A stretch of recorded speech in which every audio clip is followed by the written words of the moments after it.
بسم اللہ الرحمن الرحیم۔ اردو کی چوتھی کتاب میں غزوہ بنی قریظہ کا واقعہ چل رہا ہے اور یہاں تک ہو چکا ہے، آج یہاں سے ہے۔ تو چلیے آج کا سبق شروع کرتے ہیں۔ دیکھیے، کہنے کو تو ابو لبابہ رضی اللہ عنہ یہ کہہ بیٹھے۔ کہنے کو تو ابو لبابہ رضی اللہ عنہ یہ کہہ بیٹھے کہ تم ذبح کیے جاؤ گے، مگر پھر بعد میں خیال آیا کہ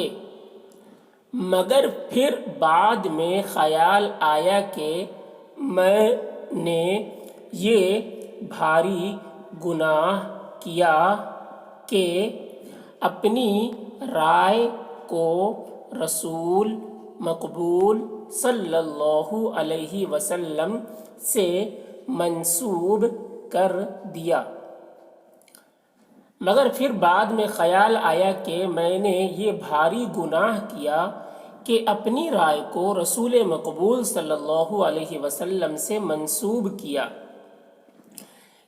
اس پر وہ بہت نادم ہوئے۔ نادم مطلب شرمندہ ہوئے۔ ٹھیک ہے، منسوب مطلب اپنی رائے کو رسول اللہ صلی اللہ علیہ وسلم کو نسبت کی، اپنی رائے کی نسبت آپ صلی اللہ علیہ وسلم کی طرف کی کہ آپ صلی اللہ علیہ وسلم تمہارے ساتھ ایسا سلوک کریں گے۔ انہوں نے یہ کہہ دیا تھا ان یہودیوں سے، تو پھر ان کو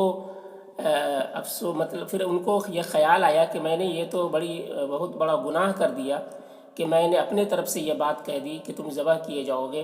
تو اس پر وہ بہت نادم ہوئے، بہت شرمندہ ہوئے۔ اور اس کے بعد پھر کیا ہوا دیکھیے آگے۔ اور اسے اپنا نہایت ہی بھاری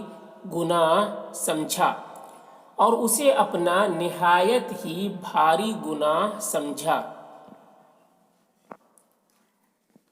اس لیے مسجد کے ایک ستون سے اپنے آپ کو باندھ دیا۔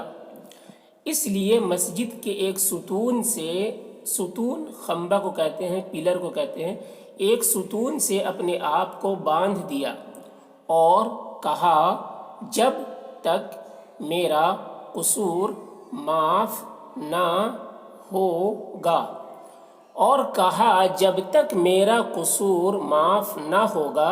میں یہیں بندھا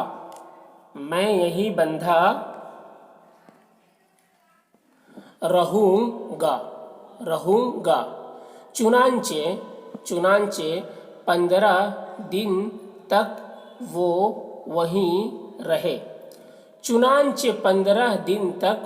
وہیں رہے۔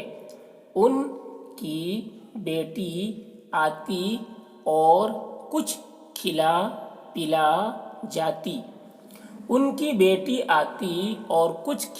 پلا جاتی۔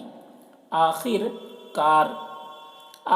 کار خداوند تعالی نے ان کی معافی کی آیت نازل فرمائی۔ آخر کار مطلب آخر کار خداوند تعالی نے ان کی معافی کی آیت نازل فرمائی، اور جب رسول خدا صلی اللہ علیہ وسلم نے اپنے ہاتھ سے انہیں کھولا،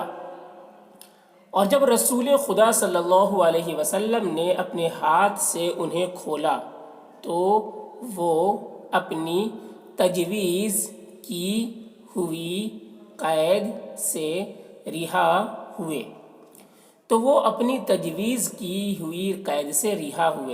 اپنی تجویز یعنی خود سے یہ انہوں نے فیصلہ کیا تھا، تو وہی اپنی رائے سے، اپنے فیصلے سے جو قید ہوئے تھے اس سے رہا ہوئے، تو وہ اپنی تجویز کی ہوئی قید سے رہا ہوئے۔ اللہ اللہ اللہ اللہ اللہ اللہ کیسے نیک مسلمان تھے، کیسے نیک مسلمان تھے کہ جب کوئی گناہ ہو جاتا تو جھٹ اس کا اعتراف کرتے اور توبہ و استغفار میں مشغول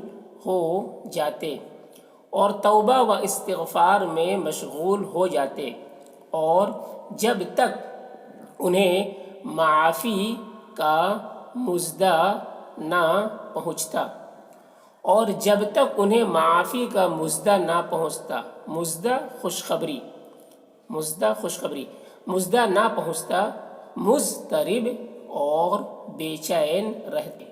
مضطرب اور بے چین رہتے مضطرب معنی بھی بے چین، پریشان، مضطرب اور بے چین رہتے۔ ہم مسلمانوں میں اب یہ مادہ نہیں رہا۔ الہی تو اپنے فضل و کرم سے پھر یہ سمجھ عطا فرما۔ الہی تو اپنے فضل و کرم سے پھر یہ سمجھ عطا فرما اور ہمیں اپنے گناہوں کے اعتراف اور ان پر پچھتا کر توبہ کرنے کی توفیق بخش۔